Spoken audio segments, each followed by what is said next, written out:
नमस्कार दोस्तों, आज की वीडियो में हम जानेंगे अखंड भारत के बारे में। आज के भारत के बारे में बात नहीं करने वाला हूँ, अखंड भारत के बारे में।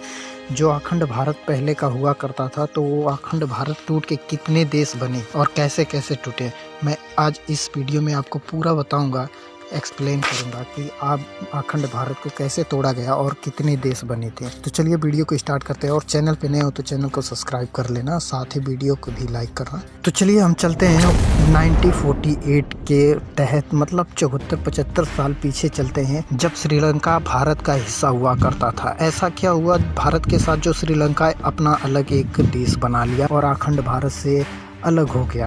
पहले अंग्रेजों का राज हुआ करता था भारत पे। अब भारत जब गुलाम था अंग्रेजों का, तो अंग्रेजों ने एक चाल चली, फूट डालो और राज करो। इस नीति के तहत तमिल और सिंहलियों के बीच सांप्रदायिक एकता को बिगाड़ा गया और तृतीय विश्व युद्ध हुआ। उसके बाद 4 फरवरी 1948 को श्रीलंका का अलग हुआ और पूर्ण रूप से स्वतंत्रता मिली।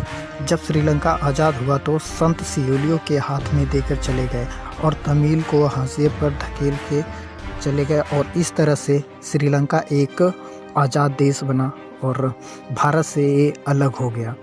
अब चलते हैं अगले देश की तरफ। जो हमारा अगला देश है भूटान। भूटान भी कभी अखंड भारत का हिस्सा हुआ करता था। 1947 में चलते हैं, भूटान भारत से क्यों अलग हो गया। तो चलिए हम भूटान के बारे में भी आपको बता देते हैं कि भूटान भारत से क्यों अलग हुआ। ये बात है 1947 में, जब भारत आज़ाद हुआ था।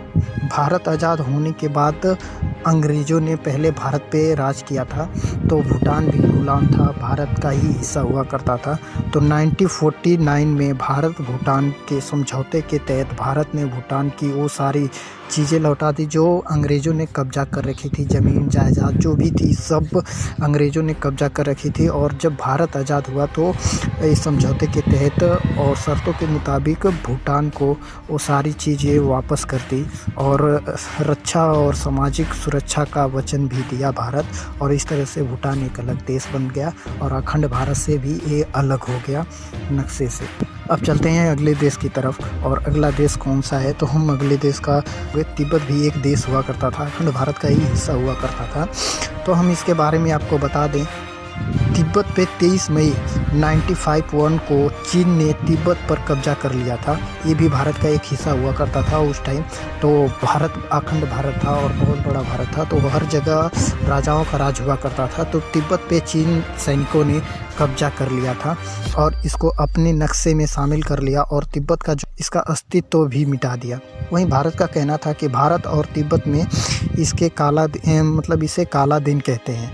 वही चीन मानता है कि यह उसकी शांति की पहल है। आज ही के दिन तिब्बत ने चीन के दबाव में आकर एक समझौता पर हस्ताक्षर किया था, जिनके बाद तिब्बत पर चीन का कब्जा हो गया और तिब्बत का नामो निशान मिटा दिया गया और तिब्बत को अपने नक्शे में शामिल कर लिया और इसका अस्तित्व मिटा दिया। ये भी पहले भारत का ही हिस्सा हुआ करता था, अखंड भारत। अब हम बात कर लेते हैं वर्मा। इसका आपने शायद नाम बहुत कम सुना होगा, पर ये भी एक समय में अखंड भारत का ही हिस्सा हुआ करता था। वर्मा दक्षिणी भाग में इसके अधीन हो गया था और 1886 ईस्वी में पूर्ण वर्मा पर इनका अधिकार हो गया। इसे ब्रिटिश भारत शासनांतर्गत रखा गया और 1937 से पहले ब्रिटिश ने वर्मा को भारत का राज्य घोषित किया, लेकिन फिर भी अंग्रेज सरकार ने वर्मा को भारत से अलग करके उसे ब्रिटिश क्राउन कॉलोनी उपनिवेश बना दिया और इस तरह से वर्मा का भी नाम बदल के दक्षिणी भाग रखा गया और ये भी भारत का ही हिस्सा हुआ करता था, अखंड भारत का। अब चलते हैं अगले देश की तरफ, चलते हैं बांग्लादेश की तरफ।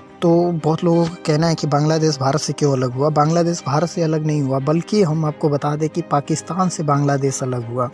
और पाकिस्तान से क्यों अलग हुआ, ये भाषा का आंदोलन पर ही अलग अलग हो गया। पश्चिमी पाकिस्तान कभी वाला भाषा संस्कृति माना नहीं और तानाशाही पर दमन पीड़ादायक नीति अपनाई, तो मुक्ति युद्ध शुरुआत हुई। मतलब 16 दिसंबर 1971 बांग्लादेश आज़ाद हुआ और भारत के सेना ने बांग्लादेश की लड़ाई लड़ी और पूर्वी पाकिस्तान पश्चिमी पाकिस्तान को धूल चटा दी और इस तरह से बांग्लादेश एक आज़ाद देश बन गया और पाकिस्तान से अलग हो गया। अब हम बात कर लेते हैं हमारे अगले देश अफगानिस्तान के। अंग्रेजों ने इस पे कब्जा कर लिया था अफगानिस्तान पे, जिसका नाम था अरब सेनापति। अफगानिस्तान पे कब्जा कर लिया था और मजबूरन भारत को अफगानिस्तान को छोड़ना पड़ा। 1834 में अफगानिस्तान को एक बम्पर स्टेट 1919 को इसे भारत से अलग कर दिया गया। बात कर लेते हैं पाकिस्तान का। पाकिस्तान की तो बहुत लंबी कहानी है, अगर आप कमेंट करोगे तो मैं इस पे एक अलग से प्रॉपर वीडियो बना दूंगा। 14 अगस्त 1947 को पाकिस्तान और 15 अगस्त 1947 को भारत को एक पृथक राष्ट्र घोषित कर दिया गया और ये भी अखंड भारत से पाकिस्तान को अलग कर दिया गया।